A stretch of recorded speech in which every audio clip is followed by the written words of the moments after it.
নমস্কাৰ তোমালোক সকলোকে আমাৰ ইউটিউব চেনেলৰ অন্য এটা ভিডিঅ'লৈ স্বাগতম জনাইছোঁ। আজি আমি দশম শ্ৰেণীৰ সমাজ বিজ্ঞানৰ যিটো প্ৰথম অধ্যায় আছে সেই অধ্যায়টোৰ প্ৰশ্ন উত্তৰখিনি চাম, ঠিক আছে।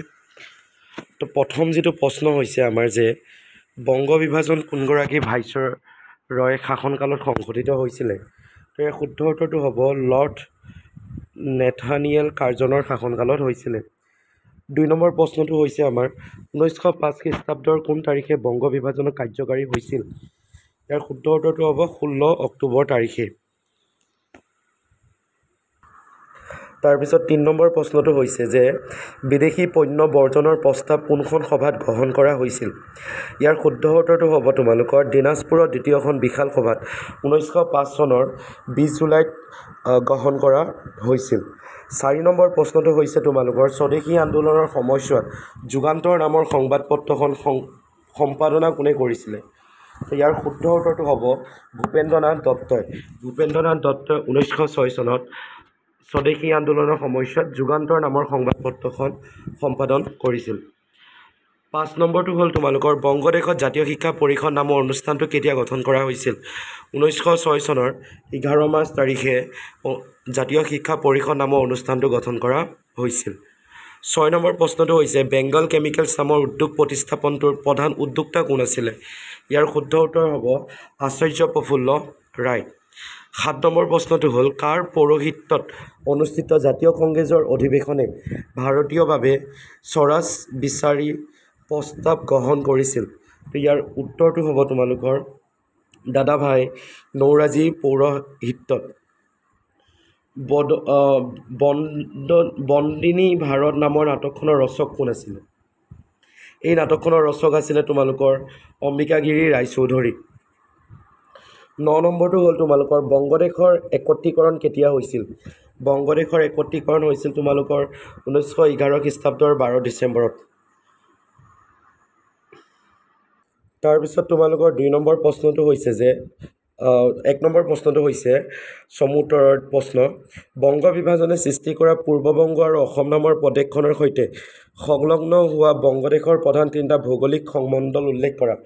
তো ইয়াৰ এনচাৰটো হ'ব তোমালোকৰ ৰাজশ্বাহী, ঢাকা আৰু চট্টগ্ৰাম। 2 নম্বৰ প্ৰশ্নটো হৈছে যে বংগ বিভাজনৰ অন্তৰ্নিহিত উদ্দেশ্য কি আছিল চমুকৈ লিখা। তো লৰ্ড কাৰ্জনৰ বংগ বিভাজনৰ অন্তৰ্নিহিত উদ্দেশ্য আছিলে যে ঐক্যবদ্ধ বংগ শক্তিক দ্বিখণ্ডিত কৰা। 3 নম্বৰ প্ৰশ্নটো হৈছে তোমালোকৰ বংগ বিভাজনৰ বিৰোধী আন্দোলনে স্বদেশী আন্দোলন নাম কিয় পাইছিল চমুকৈ লিখা।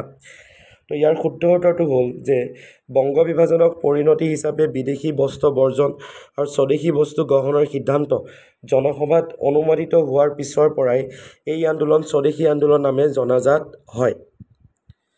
4 নম্বৰ প্ৰশ্নটো হ'ল তোমালোকৰ যে স্বদেশী আন্দোলনে জাতীয় শিক্ষালৈ আগবঢ়োৱা বৰঙণিৰ বিষয়ে আলোচনা কৰা। ইয়াৰ এনচাৰটো হ'ল স্বদেশী আন্দোলনৰ তৃতীয়টো অংগ হিচাপে জাতীয় শিক্ষা। এই জাতীয় শিক্ষাৰ মুখ্য উদ্দেশ্য আছিল ইংৰাজী শিক্ষা বৰ্জন কৰি দেশৰ বিভিন্ন অঞ্চলত জাতীয় শিক্ষা অনুষ্ঠান গঢ়ি তোলা। এই কাৰ্যসূচী ৰূপায়ণ কৰোঁতে প্ৰাচীন ভাৰতীয় শিক্ষা, সাহিত্য, সংস্কৃতি আৰু ভাষাৰ ওপৰত অধিক গুৰুত্ব দিয়া হৈছিল। সেই সময়ত বংগদেশত জাতীয় শিক্ষা বেছ প্ৰচাৰ হৈছিল। এই আন্দোলনৰ গইনা লৈ ভালেমান জাতীয় শিক্ষা অনুষ্ঠান গঢ়ি উঠিছিল। 1906 চনৰ 15 আগষ্টত কলিকতা জাতীয় শিক্ষা পৰিষদ নামে এটি অনুষ্ঠান গঢ়ি তোলা হৈছিল। জাতীয় শিক্ষা পৰিষদৰ উদ্যোগতেই অৰবিন্দ ঘোষক অধ্যক্ষ হিচাপে লৈ কলিকতাৰ এখন জাতীয় কলেজ স্থাপন কৰা হৈছিল। 1905 চনৰ 6 আগষ্ট তাৰিখে কলিকতাত বংগ জাতীয় বিদ্যালয় নামৰ এখন জাতীয় শিক্ষা অনুষ্ঠান প্ৰতিষ্ঠা কৰে। 8 নৱেম্বৰ ৰংপুৰৰ দ্বিতীয়খন জাতীয় বিদ্যালয় স্থাপন হয়। 1906 চনৰ 15 আগষ্ট তাৰিখে বংগ জাতীয় মহাবিদ্যালয় স্থাপন হয়। অৰবিন্দ ঘোষে মহাবিদ্যালয়ৰ অধ্যক্ষ পদ লৈছিলে আৰু স্বদেশী আন্দোলনৰ সময়খিনিত সৰ্বমুঠ 62খন মাধ্যমিক আৰু 3000খন প্ৰাথমিক জাতীয় বিদ্যালয় গঢ়ি উঠিছিলে। 5 নম্বৰ প্ৰশ্নটো হ'ল তোমালোকৰ এনেকুৱা ধৰণৰ যে স্বদেশী আন্দোলনৰ সময়ছোৱাত বংগদেশৰ জাতীয় শিল্পৰ বিকাশ কেনেদৰে হৈছিলে। তো এইবোৰ লং প্ৰশ্ন হয়, লং প্ৰশ্নৰ উত্তৰ দিয়া আছে, তোমালোকে ধুনীয়াকৈ লিখা হৈ আছে, তোমালোকে চাই ল'বা, চাই পেলাই লিখি ল'বা, ঠিক আছে। তাৰপিছত আহিলে তোমালোকৰ 6 নম্বৰ প্ৰশ্নটো যে স্বদেশী আন্দোলন দমন কৰাৰ উদ্দেশ্যে ব্ৰিটিছ চৰকাৰে কি আন্দোলনকাৰী বিৰোধী কাৰ্যসূচী গ্ৰহণ কৰিছিল, অথবা স্বদেশী আন্দোলন দুৰ্বল কৰাৰ বাবে ব্ৰিটিছ চৰকাৰে কি কৰ্মপন্থা লৈছিল আৰু আন্দোলনৰ নেতাসকলৰ পৰা চৰকাৰে সঁহাৰি লাভ কৰিছিল নে? তো এইটো প্ৰশ্ন 2017 আৰু 2019 চনত আহি গৈছে, তোমালোকে চাবা। তো ইয়াৰ এনচাৰবোৰ হ'ব এনেকুৱা ধৰণৰ যে ব্ৰিটিছে সাম্প্ৰতিক ভেট নীতিৰে মুছলমানসকলক স্বদেশী আন্দোলনৰ পৰা আঁতৰাই নিছিল। লৰ্ড কাৰ্জনে মুছলমানসকলক পূৰ্ববংগ আৰু অসম নামৰ নতুন প্ৰদেশখনত নিজস্ব গৃহভূমি লাভ কৰিব বুলি আশ্বাস দিছিল। তো এনেকৈ ইয়াৰ এনচাৰবোৰ দিয়া আছে, তোমালোকে লিখি ল'বা। হৈছে। তাৰপিছত 7 নম্বৰটো হ'ল তোমালোকৰ স্বদেশী আন্দোলনৰ 3টা ফলাফল উল্লেখ কৰা। তো স্বদেশী আন্দোলনৰ 3টা ফলাফল তোমালোকৰ হৈছে যে স্বদেশী আন্দোলন জোৱাৰে সাহিত্য সৃষ্টিত বিশেষ অৰিহণা যোগাইছিল। স্বদেশী আন্দোলনৰ পটভূমিত বিভিন্ন সংবাদপত্ৰ, আলোচনী, গ্ৰন্থ আৰু গীত, নাটক, প্ৰবন্ধ ইত্যাদি প্ৰকাশিত হৈছিল। স্বদেশী আন্দোলনৰ পটভূমিত আত্মশক্তি বিকাশৰ মানসিকতাই বংগদেশত জাতীয় শিল্প কাৰখানা গঢ়ি তোলাৰ অনুকূল পৰিৱেশ সৃষ্টি কৰিছিল। স্বদেশী পণ্যৰ চাহিদা বৃদ্ধি হোৱাৰ পৰিপ্ৰেক্ষিতত বিভিন্ন কুটীৰ শিল্প আৰু কেইবাটাও ডাঙৰ শিল্প প্ৰতিস্থাপন গঢ়ি উঠিছিল। গ নম্বৰটো এনেকৈ লিখা হৈ আছে, তোমালোকে চাই ল'বা।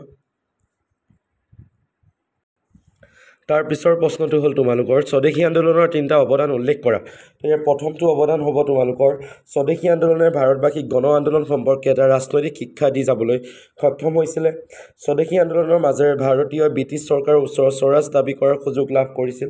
স্বদেশী আন্দোলনৰ মাজেৰে ভাৰতবৰ্ষত সশস্ত্ৰ বিপ্লৱ সূচনা হৈছিল। 9 নম্বৰ প্ৰশ্নটো হৈছে তোমালোকৰ চমুটোকা লিখা কবিগুৰু ৰবীন্দ্ৰনাথ ঠাকুৰ।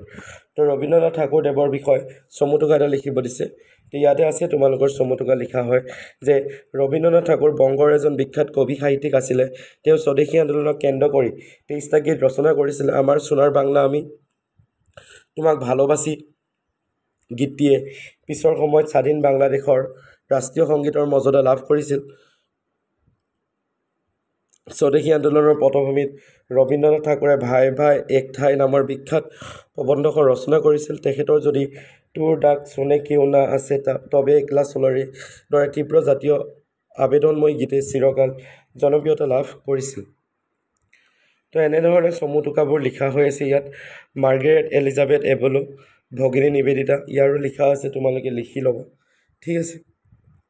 তাৰপিছত নবাব চলিম উল্লাহ, তেওঁ বিষয়েও ইয়াত লিখা হয় যে চমুটোকা। অম্বিকাগিৰি ৰায়চৌধুৰী, যিবোৰ প্ৰশ্ন তোমালোকৰ দৰকাৰ হয় গোটেইখিনি ইয়াত আছে, তোমালোকে চাই ল'বা। ঠিক আছে। আৰু যদি তোমালোকে ইচ্ছা কৰা ৱেবছাইটটো ভিজিট কৰি ৱেবছাইটটোৰ পৰা ডাইৰেক্ট লিখি ল'ব পাৰা, যদিহে ভিডিঅ'ৰ পৰা অসুবিধাৰ সন্মুখীন হয়।